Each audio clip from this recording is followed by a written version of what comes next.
আর রিলেশনশিপের স্ট্যাটাস কখনোই long distance হতে পারে না। এক সেকেন্ড তুমি না অভ্যেস হয়ে গেছো। তুমি একটা নেশার মতন আমার মাথার মধ্যে, আমার রক্তে ঢুকে গেছো। কথাগুলো তো তুমিই বলেছিলে, তাই না?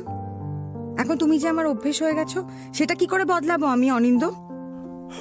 বদলানো অত সহজ নয়, কিন্তু যে সম্পর্কটা টিকবে না সেটা তেতো না করলেই নয়।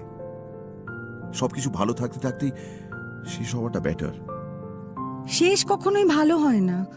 তুমি জানো আমার কাছে এই সম্পর্কটাকে বাঁচিয়ে রাখা কতটা ডিফিকাল্ট।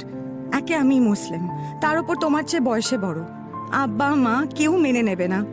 তবু তোমার চোখ দুটোর উপর আমার ভরসা ছিল, বিশ্বাস ছিল।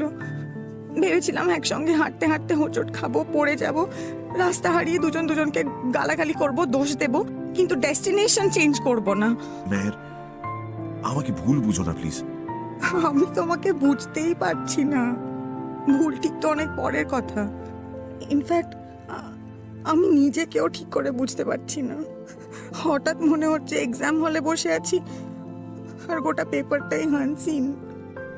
আমি আমি আমি বলছি শোনো, এতে দুজনেরই ভালো হবে। নইলে আমি চলে যাব অন্য শহরে, তুমি থাকবে এখানে। রোজ রোজ অশান্তি হবে, কাদা ছোঁড়াছুড়ি হবে। সেটা তুমি বা আমি কেউই ডিজার্ভ করি না।